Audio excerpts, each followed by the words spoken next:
The Celestial Honors Academy existed because someone had decided that excellence could be purchased, packaged, and delivered to the offspring of the galaxy's wealthiest families, regardless of whether those offspring possessed anything resembling competence.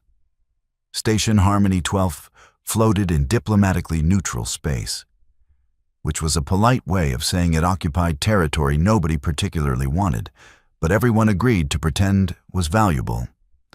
The station itself was an architectural monument to the principle that if you charged enough money, people would ignore fundamental design flaws. 43 different atmospheric zones coexisted through a ventilation system that worked approximately 60% of the time.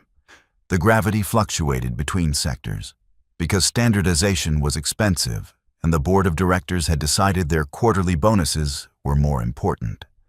Environmental controls maintained conditions suitable for carbon-based, silicon-based, and several theoretically impossible-based life forms, all of them equally uncomfortable. Tuition cost more than small planetary economies generated annually, which meant the student body consisted entirely of beings whose families had confused wealth accumulation with evolutionary fitness. The marketing materials promised cultivating tomorrow's visionaries in an environment of unparalleled excellence, which translated to warehousing rich kids while their parents conducted business elsewhere and pretending education was happening. The academy boasted a faculty of allegedly prestigious educators who discovered that taking exorbitant salaries to ignore problems was significantly easier than actual teaching.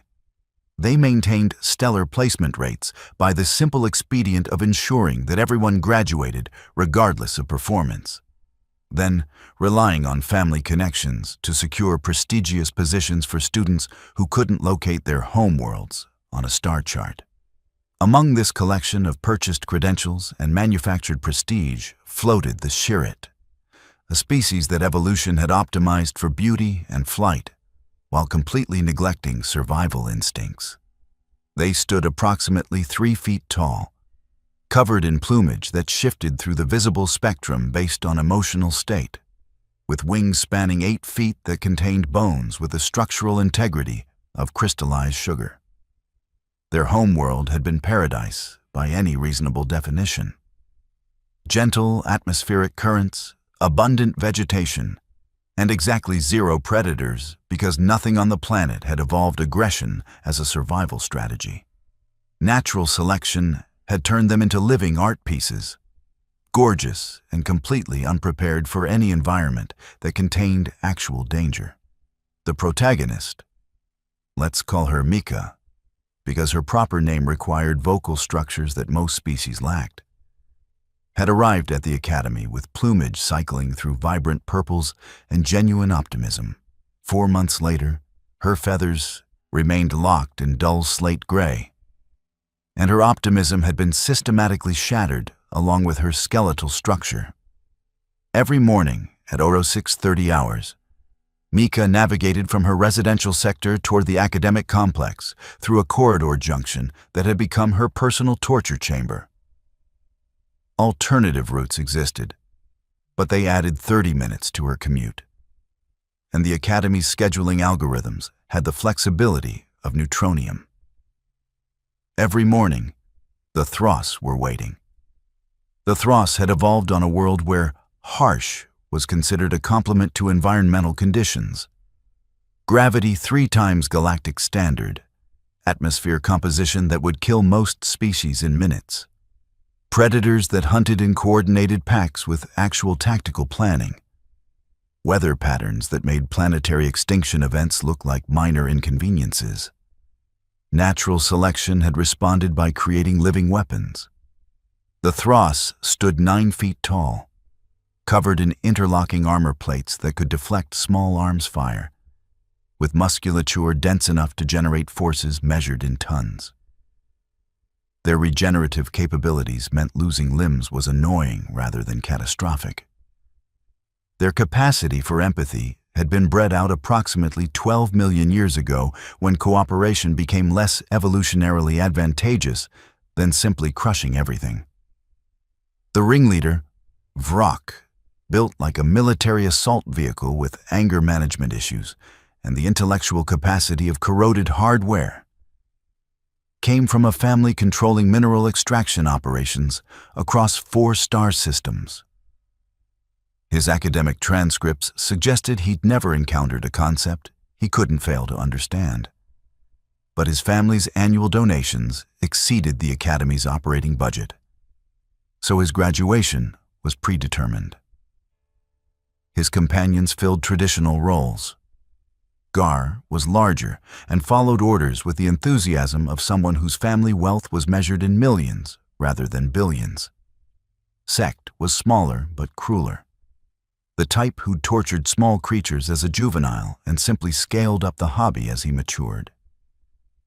The morning ritual had achieved the consistency of religious observance.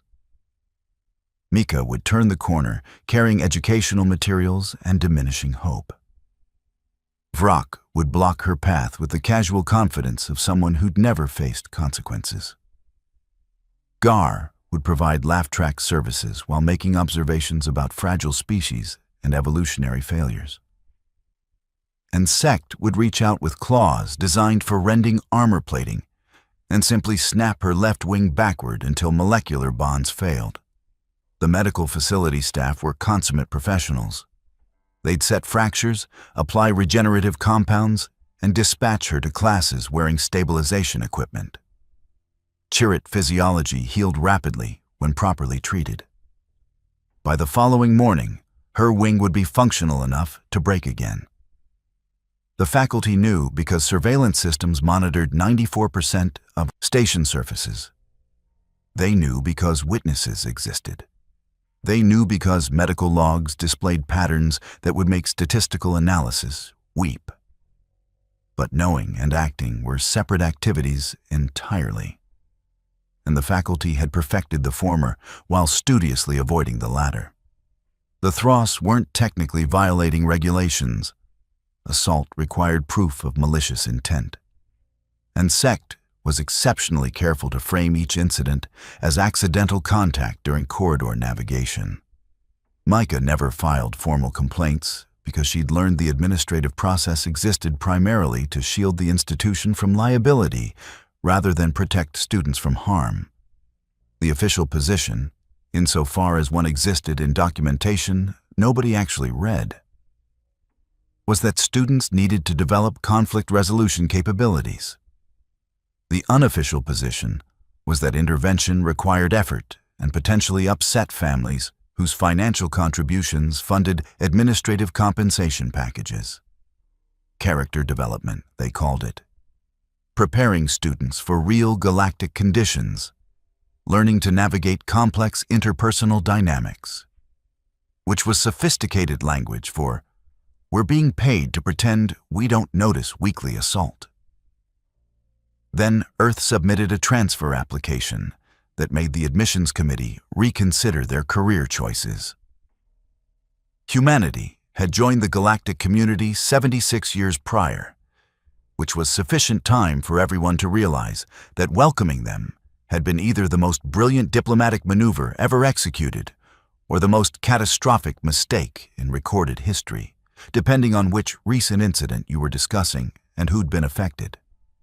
Humans originated from what official classifications designated a Class 5 extinction threat environment, which was bureaucratic language meaning their planet was actively attempting to kill them through every available mechanism, and they'd somehow decided to thrive anyway, through spite and increasingly creative violence. Earth featured predators with complex social hunting strategies. Diseases that mutated faster than medical interventions could be developed. Weather systems that treated cities like temporary obstacles requiring removal. Seismic activity that regularly destroyed civilizations. Gravity that made Thros uncomfortable. And humans had examined all these existential threats and decided to become the apex predator anyway through tool use and absolutely deranged risk assessment. They domesticated plants that were actively poisonous.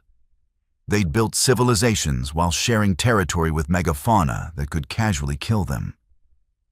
They'd achieved spaceflight while their homeworld was simultaneously experiencing multiple extinction-level scenarios.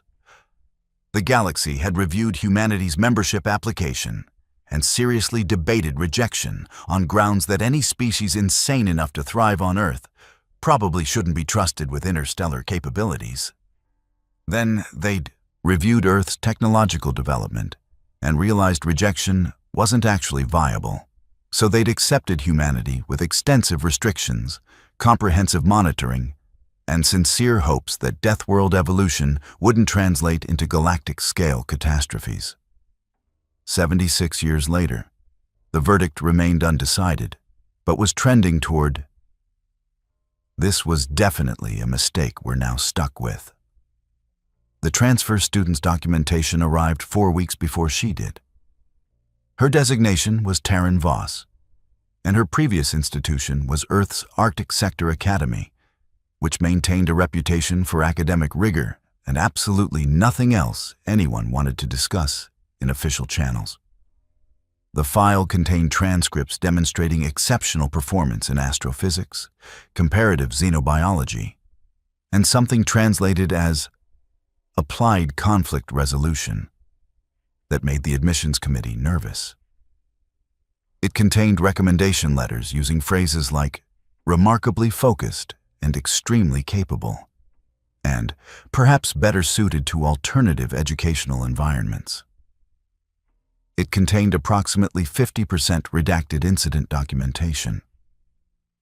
The Academy's admissions board had reviewed this file, observed that Earth was paying 5 times standard tuition rates, and decided that whatever those redacted incidents contained probably wasn't their immediate concern. The admissions board had historically terrible predictive capabilities regarding future concerns. Taryn arrived on a Tuesday, which was what the station designated the second day of the standard week, because someone had decided galactic civilization required pretending everyone measured time identically. She was average height for her species, which translated to tall by Academy standards, approximately 175 centimeters of bone density and muscle mass optimized for Earth's gravity. She maintained dark hair in a short, practical style, gray eyes that tracked movement with precision that made other species nervous, and posture suggesting she understood exactly how to weaponize her physiology and was simply choosing not to at this specific moment. The administrators processing her arrival noted she was courteous, efficient, and entirely unmemorable in the way that ambush predators are unmemorable until the moment they're not. She collected residential assignments, navigated to quarters without assistance, and attended orientation without questions. Then she began observing. Humans were persistence hunters, which meant their evolutionary advantages included tracking prey across continental distances through stubborn refusal to stop. This translated into pattern recognition capabilities that made other species uncomfortable and observational skills that bordered on active surveillance. Taryn attended classes and maintained silence unless directly questioned. She consumed meals alone in the cafeteria, selecting protein portions that made herbivorous species physically nauseous to observe. She utilized the fitness facility during off-peak hours, operating cardiovascular equipment until safety protocols terminated her sessions because the machines weren't designed for endurance predator physiology. And she watched Mika's wing get broken. Tuesday morning, Corridor Junction, 0630 hours. Taryn's route to first period intersected with the tragedy by pure navigational coincidence. She observed Vrock's blocking position, Gar's performance as designated laugh track, and Sect's casual brutality. She noted Mika's resigned acceptance, medical response timing, and complete absence of faculty intervention. She said nothing. Wednesday morning, identical scenario. Taryn arrived 4 minutes earlier and positioned herself where she could observe the complete interaction. She recorded biometric data, Thross reaction speeds, movement patterns, vulnerable joint angles. She noted security camera positions and emergency response protocols. She said nothing. Thursday morning, Taryn skipped morning nutrition intake to arrive 12 minutes early. She observed from a maintenance alcove, completely motionless in the way predators achieve stillness while stalking. She studied Sect's grip technique and the precise angle required to fracture chirrut wing bones. She calculated force vectors and tactical response options. She said nothing. Friday morning, Mika's plumage had stopped changing colors entirely, locked in exhausted gray. Sect was growing bored with routine and applied additional pressure. The crack resonated through the corridor like breaking crystal. Taryn's expression tightened fractionally. Still, she said nothing. By Monday of the second week, Taryn had observed sufficient data. She spent the weekend in the Academy's information repository, accessing public xenobiology databases, Thros physiological studies, regenerative capacity research, skeletal architecture analysis, nervous system distribution mapping, comprehensive medical documentation detailing exactly how their biology functioned, and, more critically, where it failed under specific conditions. She cross-referenced this with human martial combat archives, specifically those developed for asymmetric warfare scenarios, Krav Maga's emphasis on vulnerable point targeting, Muay Thai's focus on elbow and knee strike mechanics, Brazilian Jiu-Jitsu's joint manipulation principles, Russian Sistema's concepts of exploiting structural weaknesses. She reviewed footage of human combat sports, mixed martial arts fighters who'd mastered defeating larger opponents through technique and precision rather than strength, boxing matches where smaller competitors destroyed larger ones by attacking vulnerabilities, street fighting documentation from Earth's high-gravity urban environments, where humans practiced violence on each other for recreational purposes. By Tuesday morning, she possessed comprehensive understanding of Thros weaknesses and 23 different strategies for exploiting them. She selected the most efficient option. Tuesday, Ostosik 30 hours. Mika rounded the corner precisely on schedule, her wing from yesterday's breaking already healed sufficiently to break again. Her plumage remained the gray of abandoned hope. Her educational materials trembled slightly in her grip. Vrock blocked the corridor with confidence derived from never facing challenges. Gar positioned himself at the left exit, already producing laughter at humor that hadn't occurred yet. Sect approached from behind, claws extending, anticipating the familiar sound of breaking bone. Taryn stepped out of the maintenance corridor that definitely wasn't part of standard student routes. "Gentlemen," she said, and her tone possessed the aggressive pleasantness of someone who'd already decided violence was inevitable and was simply observing social niceties first. "Fascinating ritual you've established. Very consistent. Predictable, even. Almost like you're following a schedule." Vrock rotated, his massive form occupying the space. Up close, he was genuinely impressive. 270 centimeters of evolutionary advantages and inherited wealth. His armor plates reflected corridor illumination. His dentition was visible when he smiled. "Human. This doesn't concern you. See, I fundamentally disagree with that assessment." Taryn advanced with hands loose and relaxed at her sides. "Observing someone commit assault every morning for 2 weeks makes it my concern. Basic ethical framework. You probably skipped that section in favor of remedial cognitive function exercises." Gar laughed because that was his designated function. "Walk away, Deathworlder. Your species might have a reputation, but you're still one individual against 3 Thros. Our armor can deflect projectile weapons." "Genuinely impressive," Taryn agreed. "Quick question about that armor. Does it cover your joints, specifically the articulation points where your plates connect? Because I've been conducting research, and your evolutionary development prioritized frontal protection over flexibility. Classic apex predator adaptation.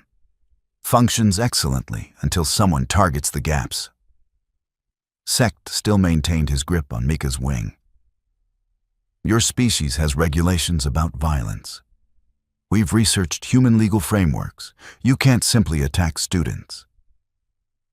You're absolutely correct, Taryn said. Human legal systems have extensive restrictions on preemptive violence. However, she stopped advancing, still 10 feet distant. We have remarkably generous self-defense provisions, and defense of others, and proportional response doctrines that become quite flexible when addressing repeat offenders with documented patterns. She smiled, and several species' survival instincts began screaming warnings. So, here's your singular warning, which I'm providing because I'm not inherently violent. I'm practical. Release her, apologize, and develop better recreational activities. Or discover why Death World species don't have bullying problems. We have survivors and educational examples. The moment extended. Vrock's laugh was intended to be intimidating. Or what? You'll file a complaint? Alert the faculty who've been ignoring this for months? No, Taryn said. I'm going to introduce you to the concept of consequence through direct experiential learning. Final opportunity. Sect tightened his grip on Mika's wing. The small chirrut produced a sound intended to be brave, but emerged terrified. The crack began forming. Taryn moved. Humans aren't the fastest species in the galaxy. The Skriltics could cover 60 meters in under 2 seconds. The Venoth possessed reaction times measured in microseconds. But humans were persistence hunters with predator reflexes, and Taryn had spent every day of her existence at 1 Earth gravity, while the station operated at 0.6 standard. She covered 10 feet in under 2 seconds. Vrock was still processing movement when she reached Sect.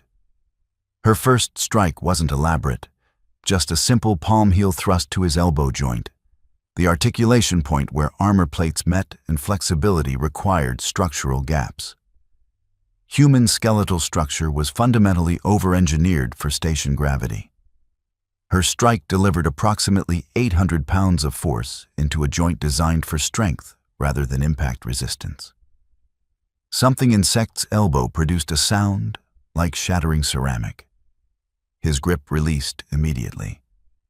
Mika stumbled away, wing intact, plumage flashing white with shock. Vrock lunged because that was his primary problem-solving methodology.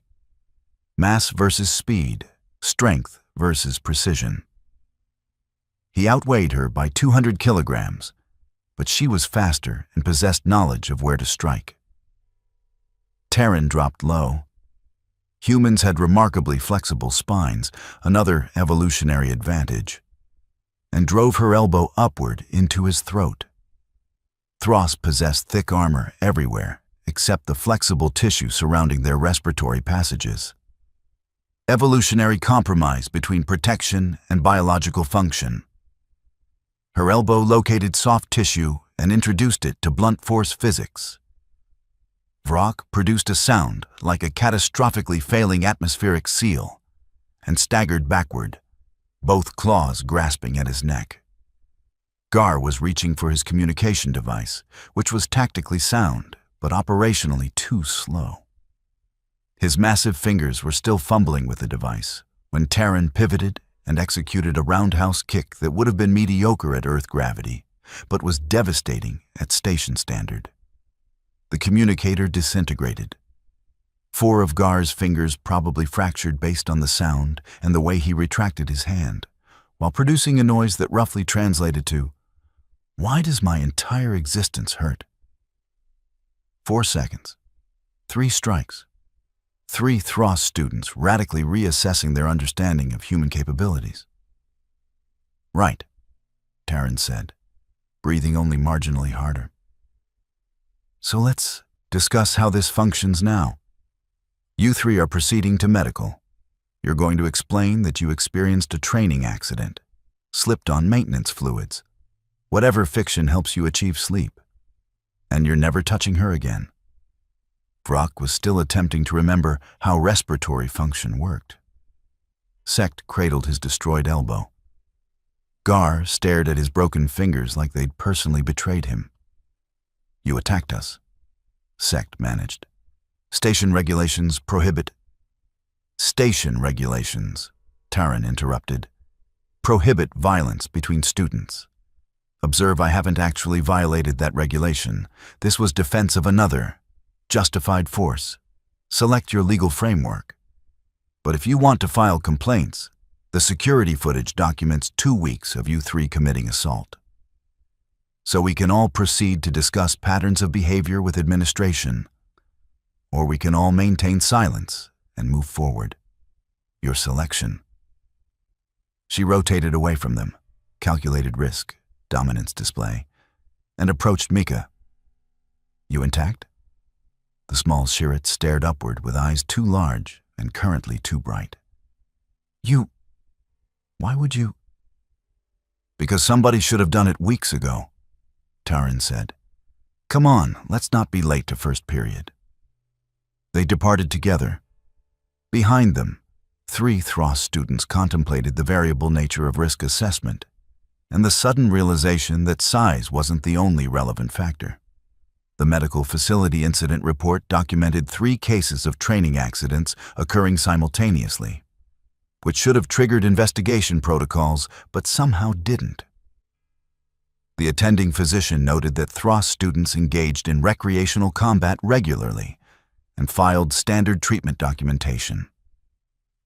The security footage was reviewed by a junior administrator who observed approximately 17 policy violations, flagged the file as requiring senior review, and forwarded it into a bureaucratic void where uncomfortable truths were sent to die slowly.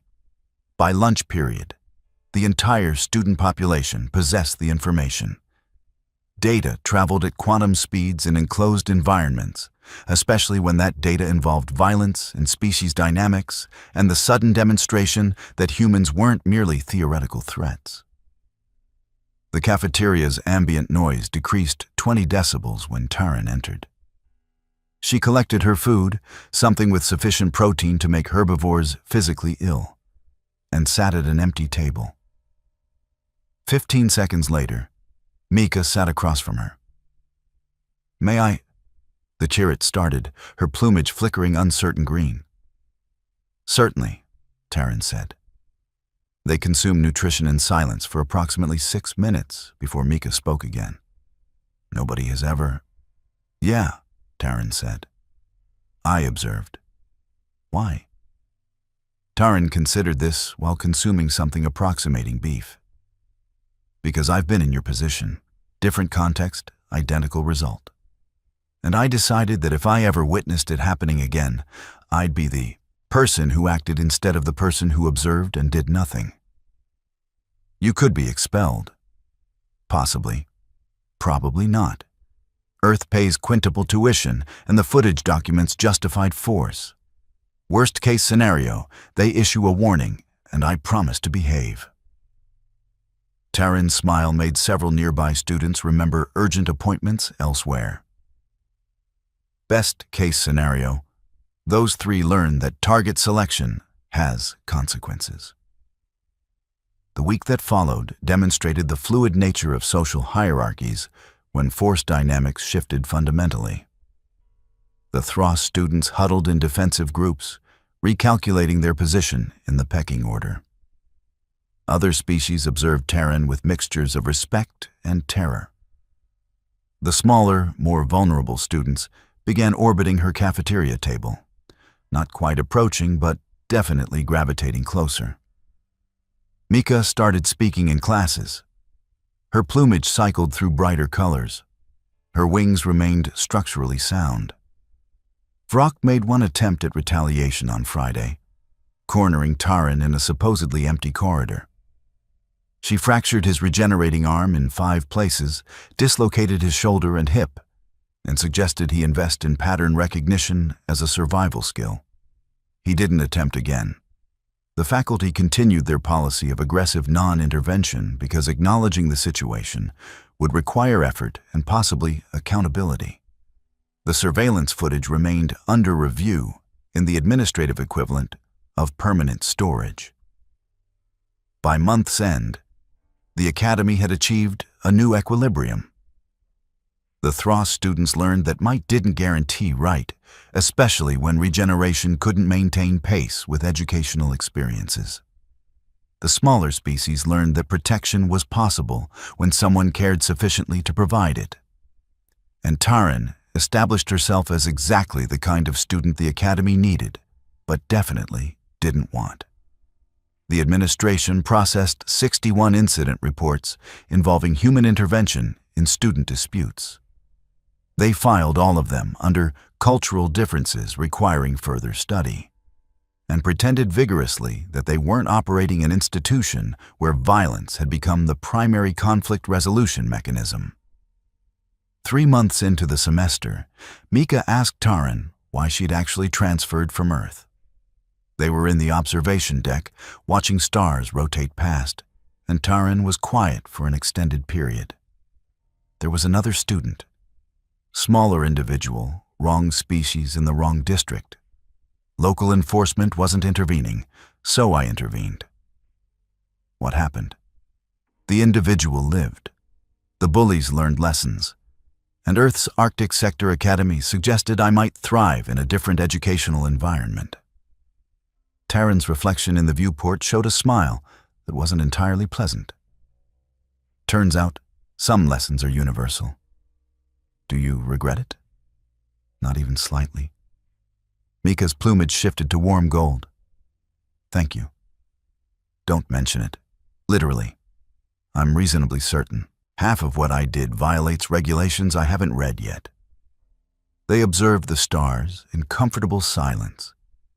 2 students from incompatible species united by the simple truth that sometimes the right action was the violent action. And civilization only existed because someone was willing to enforce it when the systems failed. The semester continued. Examinations were passed or failed based on actual merit. The Thross students developed healthier hobbies, or at least more careful target selection. The Chirrut students navigated corridors with wings that remained intact. And Taran Voss established herself as the walking embodiment of the galaxy's ongoing debate about whether humanity's inclusion was brilliant or catastrophic. By year's end, the Academy had achieved something resembling functional civilization, maintained through a combination of actual regulations and the understanding that some students had evolved beyond their apparent vulnerabilities and were perfectly willing to demonstrate this fact through direct application. The administrators never officially acknowledged anything had occurred. The security footage remained permanently under review, and the galaxy's commitment to peaceful coexistence continued being maintained through strict regulations and occasional reminders that some species had evolved to solve problems with extreme prejudice. Mika's morning routine changed permanently. She still woke at 6:30, still consumed terrible nutrient paste, still navigated oversized corridors. But now she walked with intact wings beside a human who decided that natural selection could use some artificial intervention, and the universe was better for it. The Celestial Honors Academy continued its mission of educating tomorrow's leaders, producing graduates who'd learned that consequences were things that happened to people who picked the wrong targets, and that sometimes the most important lessons weren't in any curriculum. And somewhere in the corridors of Harmony 12, a small Chirrut student flew with unbroken wings while a human walked beside her. And both of them understood that civilization was just controlled violence pointed in the right direction. The galaxy called it barbaric, uncivilized, a concerning regression to primitive conflict resolution. But then, the galaxy hadn't spent 10,000 years learning that the alternative to violence wasn't peace. It was just violence happening to people who couldn't fight back. Humans called it justice. The rest of the galaxy would learn the difference eventually. Or they wouldn't. And the educational experiences would continue until pattern recognition improved. Either way, Mika's wings stayed intact. Taran's record remained technically clean. And the bullies learned that breaking fragile things worked perfectly until something unbreakable broke them instead. Which was exactly the kind of cosmic irony the universe specialized in, and exactly the kind of lesson that made humanity's membership in galactic civilization either the best decision ever or the worst mistake imaginable.